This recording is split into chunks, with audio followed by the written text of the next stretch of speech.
is from the Wall Street Journal. Bonfire of the Academy. As liberal adults abdicate, the kids take charge on campus. By bonfire of the Academy, it's a Wall Street Journal editorial, we mean a conflict of values about the idea of a university that now threatens to undermine or destroy universities as a place of learning. Exhibit A, the ruin called the University of Missouri. In the 60s at Cornell, Columbia, Berkeley, and elsewhere, the self-described student left occupied buildings with what they often called non-negotiable demands. In the decades since, the Academy, its leaders and faculties, by and large, has accommodated many of those demands regarding appropriate academic subjects, admissions policies, and what has become the aggressive and non-tolerant politics of identity and grievance. In the United States, by now, the instinct of the overwhelming majority of people is to address such complaints in good faith, investigate them, and remediate when necessary.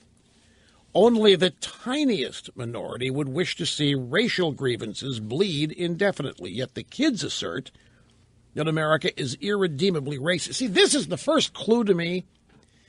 The first clue to me when any of this racial stuff comes up, it's always presented as though this is still the 1840s and the 1850s, and we still have slavery, and there's still plantations, and there hasn't been anything done to address it. That is the narrative of every one of these so-called racial oppression stories or events.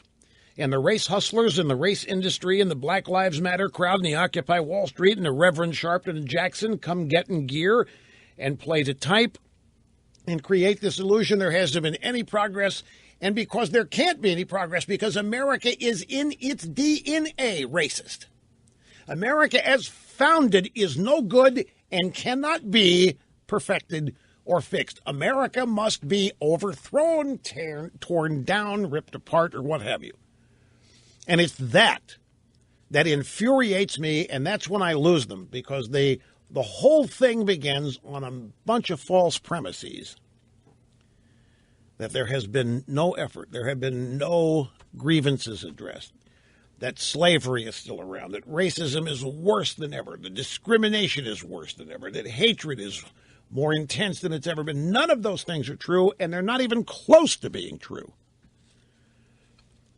Now, most people think that what's going on here is, Rush, come on, you got to get over this. This just happens. That teenagers and young adults, they go to school and they rebel and they protest. That's not what this is. This is way beyond that, folks.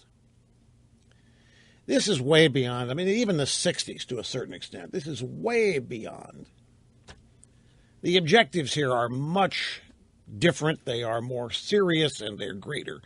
And another reason it's different is because the 60s radicals are now running the show and are in charge of way too much of our government, of our universities. And their objective is to tear down. Their objective is to rip apart.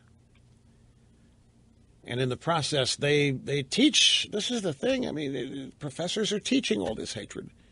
They have these young scullamush come into class and they tell them how they don't have a chance. That America's worthy of being hated.